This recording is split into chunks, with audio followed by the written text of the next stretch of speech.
Perkenalkan, nama saya Sabrina Nurasana dengan NPM 2317051063 dari kelas C.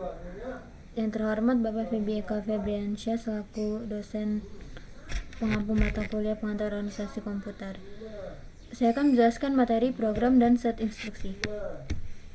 Jadi ada 3 pembahasan akan saya bahas. Yang pertama konsep program, yang kedua eksekusi program dan contoh, yang ketiga ada set instruksi. Program adalah rangkaian instruksi-instruksi pada bahasa komputer yang disusun dengan sistematis dan logis. Lalu ada fungsi program. Yang pertama mengatur hubungan antar hardware agar dapat bekerja secara bersamaan. Yang kedua mengidentifikasi program. Dan yang ketiga menghubungkan antara program dengan hardware. Dan yang terakhir menerjemahkan instruksi ke dalam bahasa mesin. Lalu ada 4 jenis program. Yang pertama sistem operasi, 2 program utility, ketiga program aplikasi, dan yang terakhir bahasa pemrograman. Eksekusi program. Lanjut aja langsung ke contoh. Di sini ada contoh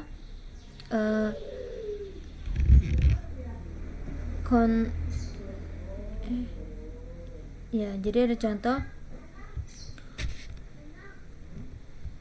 Di sini ada contoh eksekusi program. Yang step pertama itu control unit mengambil data 1940 di main memory dengan alamat 300, ditaruh di CPU register dengan PC counter alamat instruksinya itu 300. Lalu step kedua, control unit mengambil data 0003 di main memory dengan alamat 940, ditaruh di CPU register dengan alamat instruksi 300.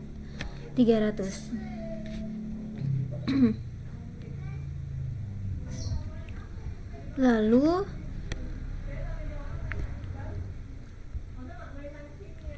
yang step ketiga itu ada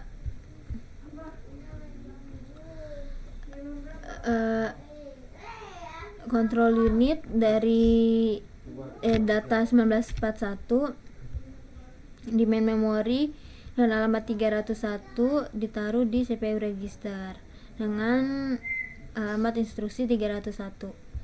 Lalu step 4 dari akumulator data 0003 tadi ditambah dengan data 0002 di memori yang alamatnya 941 ditambah hasilnya jadi 0005 dengan alamat instruksi 301. Lalu step kelima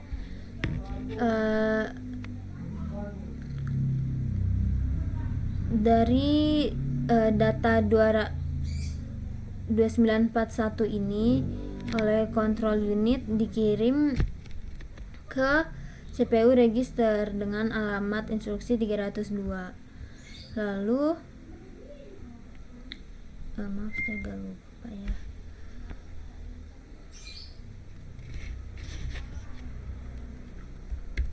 Lalu step terakhir dari akumulator 0005 dibawa ke main memory dengan di alamat 941 dengan alamat PC counter itu 302. Dari yang tadinya 0002 sekarang jadi 005 seperti itu. Contoh eksekusi program. Bisa dibaca dari penjelasannya ini. Lalu pembahasan selanjutnya ada set instruksi.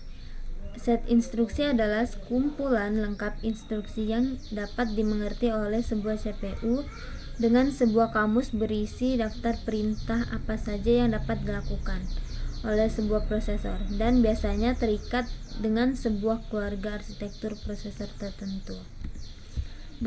Selanjutnya pengelompokan jenis operasi set instruksi. Yang pertama data processing. Data processing adalah jenis pemrosesan yang dapat mengubah data menjadi informasi atau pengetahuan.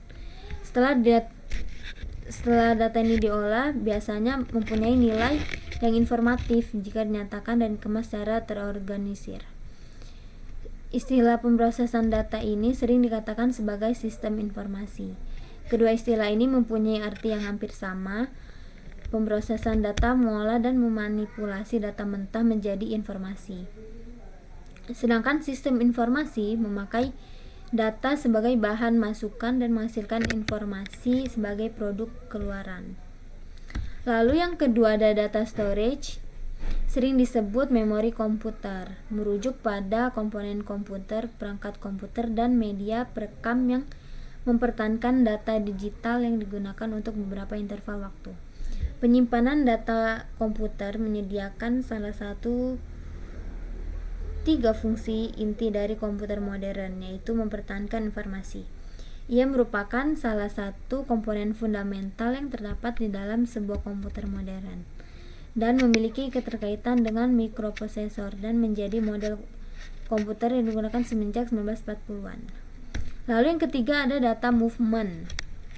Proses data movement itu memindahkan atau dapat dikatakan juga membackup data-data dari database yang berupa data, indeks, grain, skema, dan lain-lain ke tempat baru. Tempat baru ini bisa ke dalam database baru atau memang untuk di backup saja. Data movement terdiri dari 2, yaitu load dan upload, dan export dan import. Load dan upload itu difokuskan untuk memindahkan data yang berupa indeks atau data itu sendiri alias isi dari database tersebut. Lalu export dan import adalah memindahkan data secara lengkap mulai dari grain, skema, dan seluruhnya. Lalu yang keempat ada control atau unit kendali. Unit kendali adalah salah satu bagian dari CPU yang bertugas untuk memberikan arahan terhadap operasi yang dilakukan di bagian ALU di dalam CPU tersebut. Output dari CPU ini akan mengatur aktivitas dari bagian lainnya dari perangkat CPU tersebut. Sekian presentasi dari saya, mohon maaf bila penjelasannya kurang dimengerti. Terima kasih telah mendengarkan. Wassalamualaikum warahmatullahi wabarakatuh.